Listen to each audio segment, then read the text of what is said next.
Welcome to Counterpoint. I'm Tanya Allen. We have a current issues feature with us today, and we try to feature this regularly here on our show. We're going to cover a plethora of issues, including how Alberta Premier Jason Kenney will be facing a leadership review from within his party in the spring, why the NBA players traveling to Canada who are unvaxxed are exempt from the vaccine rules the rest of us have to follow. We're going to discuss Canada's first Truth and Reconciliation Day and Prime Minister Justin Trudeau's ill-timed Tofino vacation, and the recent spate of layoffs of frontline healthcare workers from Canadian hospitals due to their COVID jab status. Many important topics here to cover, and joining me to help me unpack it all is Conservative commentator Hannah Salamon-Vegh. Hannah, thank you so much for joining us again today. Thank you for having me. Okay, so there's a lot going on. Let's start with the NBA. So this disturbed me deeply. Maybe I'm caught off guard here or I'm the only one, but why are these basketball players who are coming into our country to play basketball, and of course we all love to see basketball, why do they get a national interest exemption? Very good question. I mean, I'm happy for them. I'm glad they got their exemptions. I mean, everybody should be, who wants an exemption should be able to get one. I don't think anyone should be forced to get medical treatment against their will. However, again, rules for thee and not for me. So people who are making the policy decisions, often, the politicians and their friends, or their friends who are in, places of power, heads of sports leagues, that type of thing. And, players who have a lot of money, they can make things happen. So often they're the ones who get special treatments during these times of very onerous rules, and not the regular people, because, who's going to fight for you, right? So this is the irony. These people can come in, they can play in our stadiums, which I think is great. However, if you do not want the jab, you can't go and watch them play in the stadiums. Okay, so in their defense, they are restricted to the court, like where they play basketball, and they're restricted to their hotel room. It's not like they're going out mingling in society. They're not going shopping. They're not going to restaurants. It's a very controlled circumstance in which they're monitored, I guess, and only allowed to be in certain places. So if the concern is controlling spread with these kind of restrictions, well, they're pretty restricted. So isn't that good enough? I mean, there are so many hundreds and maybe thousands of persons employed by these kind of large gatherings, these basketball venues, baseball venues, and whatnot. Is it not just making economic sense to let a handful of these players in? They're not going to go out anywhere. Why don't we just get on with the program? I think this type of double standard breeds a lot of discontentment and anger with people because, again, many people are upset about these rules, and it doesn't look good when it only applies to the majority of people or some people and not everybody. So if we're going to have rules like this, I think that has to be even for everyone across the board, for the people who are making the rules and for the people who are underneath them and all the way down to the little people. We can't have exceptions like this. So either we don't have rules like this, and that's the ideal way, or if we're going to have rules like this, everybody has to follow them. Otherwise, you create a two-tier society, even if it's maybe only in some cases or only for certain periods of time, that type of thing. But we are creating a two-tier society. Okay, and think of it on the flip side is that to enter the venue, to access the venue as a spectator, whether they're 1,000 or 10,000, because depending on where you live in the country, they have different capacity limits, but you have to show proof of vaccination. You yourself cannot attend the venue. You cannot watch the basketball game if you don't have a vaccine. However, somebody gets an automatic exemption because they're a national interest exemption. They get qualified for that. So I can see how, as you said, it breeds division and discontent within society. You hear persons who are at university, they're employees, maybe they're the cleaning lady at university and they don't get an exemption and they're going to get fired perhaps if they don't get a vaccine. Why not these multi-million-dollar athletes? Yes, that's the question. And I know so many people right now who are losing their jobs because they don't want the jab, or the friends of mine who are parents can't take their kids to soccer practices anymore. They can't take them to skating lessons, swimming lessons, that type of thing. One of my friends, she arranged, kind of backyard sports games for her friends and their kids, their little 4 to 8-year-olds outdoors. And someone called the police on them, and a police officer showed up and scared all these little kids, and they just wanted to enjoy some sports and be left alone. So if, these little kids are looking at their heroes on the TV screen and they can't go see them in person, what type of messaging does that tell them? You will never be able to get there, or you can't play your favorite sport because you don't want the jab, but these people can. Well, I guess if you want to watch the sport, then you have to be a multi-million-dollar NBA athlete, and then you get an automatic exemption. Anyhow, we've got much more to cover, and we'll be right with you in a few moments.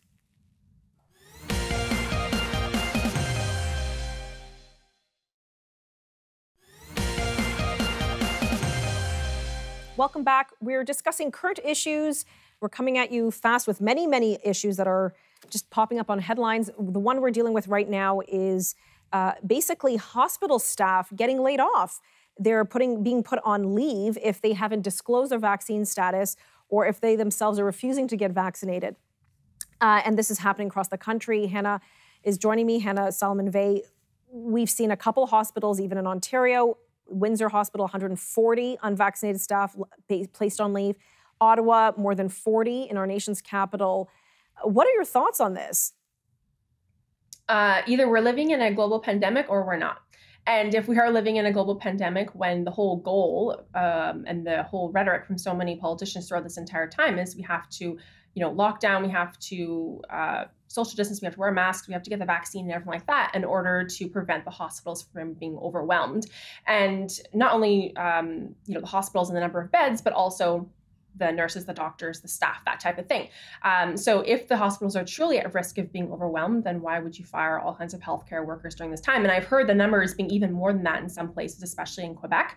I know this is happening in the US a lot. So it's very heartbreaking. I have people personally in my family, people that I know who are going through this very difficult situation right now. So on a moral level, I think it's wrong, but also just on a public health perspective. If we actually are living in a pandemic and we don't want the hospitals to be overwhelmed, the first plan of action should be not firing the people that you need. Yes, well, that's a good point. You mentioned the United States. Well, they have huge capacity. They have, private health care. We don't have that in Canada. Right. We control how many graduates come out of universities for medical school, nursing school, to kind of meet the demand of healthcare. Obviously, in this situation, we've had a huge surge for healthcare. So a good point, but some people would say, well, maybe those healthcare professionals are being selfish. Why not just get with the program, get the job? If you're going to be a frontline healthcare staff, why aren't you doing what you can to protect their patients? Some people would suggest that perspective. Is that wrong? Well, so that's a very good question that you raise. And I would say, previously there have been some healthcare workers who have not wanted to get the yearly flu vaccine, and they've been able to pretty easily get an exemption. And some people say, well, aren't all the other vaccines that healthcare workers are supposed to get mandatory? In most, situations they are. I would say with the new COVID vaccine, it is new. It has not gone through the same type of testing as any of the other vaccines. And normally it takes many years for a vaccine to come to market. So there's still a lot of questions. The trials have not gone through yet. There's also been, a number of adverse reactions. There's still not clarity around pregnant women and whether they should take the vaccine yet or not. So there are many reasons why some people are hesitant right now. And it doesn't mean they don't want it in the future, but they need to be able to be given time to figure out and look at more data, that type of thing. So anytime we force medicine through very quickly, it can have adverse reactions that we're not expected, not anticipated, that type of thing. So there are some people who are in healthcare who may take it in the future, but they just want a bit of time right now. And I think if we truly care for our healthcare workers, and there's been tremendous amount of appreciation for our healthcare workers. Right. Now, many of our heroes from yesterday and from last year are now going to be our unemployed. So I don't think it's a very loving thing to do after they've been serving on the front lines this whole time. You bring up a good point. I've seen some of these visuals or these pictures of healthcare workers, either protesting or holding up a placard saying, I was essential when you needed me, and now, I worked all throughout COVID, and now I'm just being cast away. And it was jarring. It's a very good point. Are we simply casting away people when we don't need them? Or is there legitimacy here in the concerns of those in healthcare saying, hey, you know what, we need to have the top level healthcare provided, and that means everybody has to be a team player and be on board? And also, I think there should be pause for consideration and maybe some concern. If healthcare workers, in a certain percentage of them, don't want the vaccine, then maybe we should take them seriously. They are healthcare workers after all. They know what they're doing.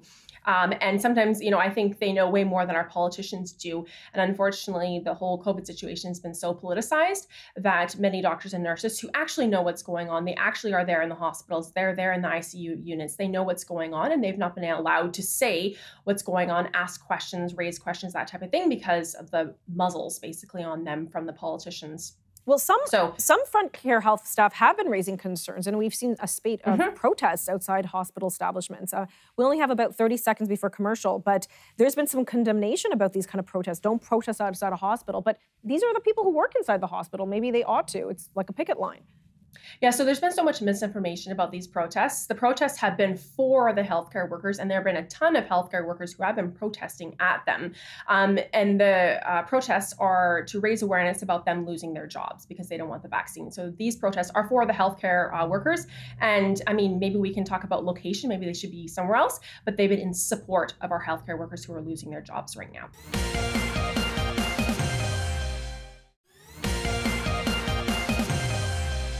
Welcome back. We're continuing our discussion on current issues, and joining me is Hannah Salamon-Vegh. Hannah, recently we celebrated the first ever, we commemorated the first ever Truth and Reconciliation Day. It was a national holiday, September 30th, and everybody was gearing up. We've had many, many months of coverage of concern of recent revelations of unmarked graves and things like this within the Indigenous population. Everybody's ready to go. Where's the Prime Minister? Well, everybody found out that he was actually on vacation with his family in Tofino, BC. I was legitimately surprised. What was your reaction? To be honest, I was not actually surprised. I mean, it is surprising behavior for a leader of a country like this. However, it is very characteristic for Justin Trudeau. He's often says one thing and says that he cares for a certain group of people or certain people, and then his actions usually are the exact opposite. So definitely, I think it was a slap in the face to many people, and especially because he said that he cares for Indigenous people so much. And he's done a lot of virtue signaling about the residential schools and the whole situation surrounding that. And then on the first National Day of Remembrance for them, he's on vacation. So I think, he should be allowed to vacation. He needs to vacation. But definitely his actions are speaking way louder than his words. Well, most definitely, he's come off a very intense national campaign. It's not unreasonable for him to want to spend a few days of quiet with his family in beautiful Tofino. But in his defense, I mean, he did attend a vigil the night before, so in Ottawa, before he flew out. He did spend several hours on the phone with residential school survivors. So there was some effort made to acknowledge the day, the night before and the day of. Is that not good enough? I mean, I think for some people it is good enough. I mean, I'm not myself, I'm, not personally the biggest fan of that day. I think, there's some questions and different things we need to work through surrounding this. However, if you're going to say that you care about this issue, then you need to act like you care about this issue. So that's kind of my main point about Trudeau. And that there's a lot of hurting people right now. And I think for many of them, especially a lot of Indigenous people, it's just been another slap in the face from Trudeau, where he says that he cares about, clean drinking water, all these different issues that they're facing. But then he does something else, the total opposite. And it's strange because usually we're used to Trudeau kind of swooping in on these certain issues and grandstanding on them. But I mean, he didn't take advantage of that day to show that he cared and said he was off vacationing. And it's amazing that he somehow thinks that reporters are not going to find him. Like, when you're the Prime Minister, someone's always going to find you. Well, okay, but in his defense again, is it not just virtue signaling to say, okay, here I am, I'm commemorating this day? I mean, everybody knew where he was, or they found out very clearly. It's not like it was super hidden, but he was on vacation. Could he not be saying, well, he's not going to virtue signal, he's going to put words into action, watch him, go ahead. But are we not just demanding him virtue signal by actually commemorating it with all these groups? Are we punishing him for not virtue signaling, I guess you could say? Right. Well, yeah, that is a good question, because I mean, you kind of are virtue signaling when you're going to these events. I mean, I guess if we want tangible results, then it's the actual policies he'll put forward or the tangible things that he does. Because yes, I mean, there is a certain element of virtue signaling when you're attending all these different types of events. But I mean, you can at least act like you care if you say you care. Yeah, I know there was a local Indigenous group who had reached out a couple of times, I guess, when they found out that he was in the area, to see if he would come and celebrate with them at a special event on that day, and they didn't hear back. So unfortunately, they were very disappointed, and I can appreciate that. If you're over on that part of the country and you're not normally residing there, here's a golden opportunity to meet with some local on the day that is for them. Yeah, I completely agree. That's a very good point. So what would you like to see happen going forward? You talk about tangible results. What would you like to see? Well, I mean, I think that maybe less photo ops and less, doing pictures like at grave sites and that type of thing, and actual policy decisions that help the Indigenous people, that help them become more independent, and so they can be self-sufficient and not dependent on government programs, and have clean drinking water, and listen to Indigenous representatives who are speaking to the government, who are speaking out about this, and who are on both sides of the spectrum. Because often we've been only hearing one side about the Indigenous issues, about the residential schools. We need to hear people on both sides. And I think that if Trudeau would be willing to listen to both sides, that we could actually have a productive dialogue and actual productive actions and outcomes. Yes. So anyways, it was definitely a very... in some ways, sad day, because we're commemorating various things, but a lot of negative things on the day of truth and reconciliation, of the bad things that happened to the Indigenous persons. And, I do believe that the Prime Minister should have been there, especially on the first day that his government instituted of all. So anyhow, we're going to have to see how he's going to have to make up for that. But we're going to move on to another topic in just a few moments.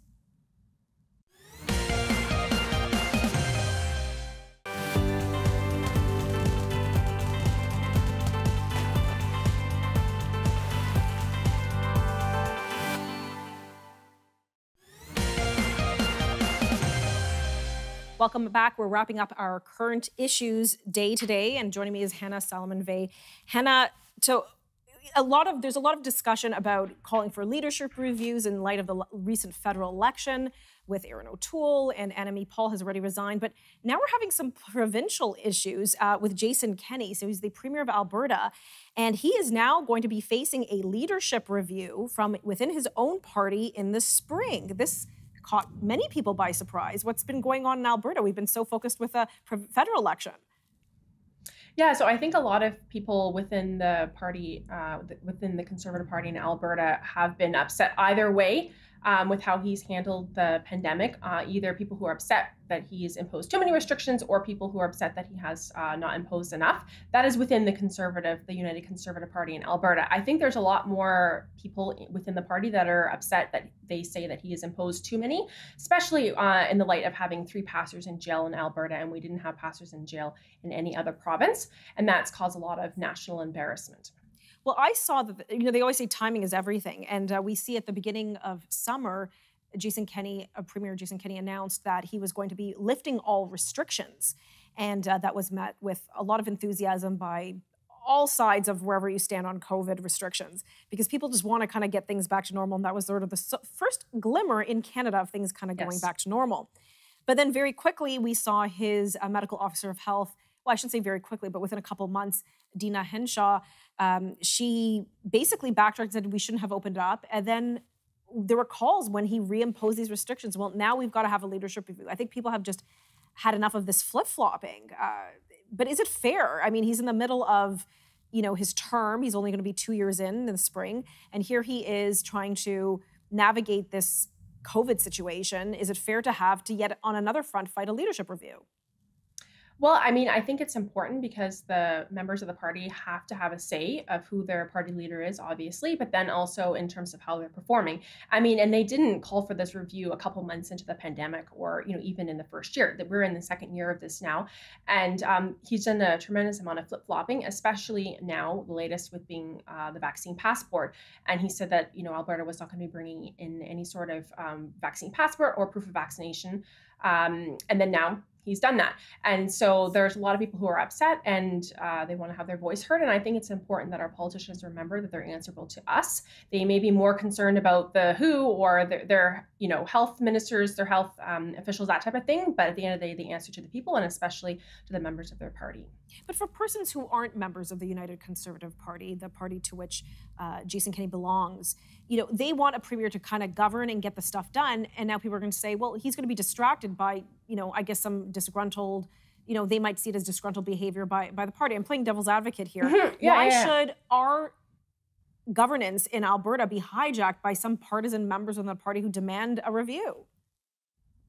I mean, that is a very good question. I mean, I would say that's part of our democratic process here in Canada within the parties. If the people in the party are not happy with what's going on in terms of their leader, usually this type of thing happens after an election, Yes. where people are not happy with the election outcome and they want a change, that type of thing. So we're seeing that with Aaron O'Toole. With Jason Kenney, it's a little bit different because he's premier of the province. I mean, it's been amazing, shocking that we haven't seen that here in Ontario with Doug Ford.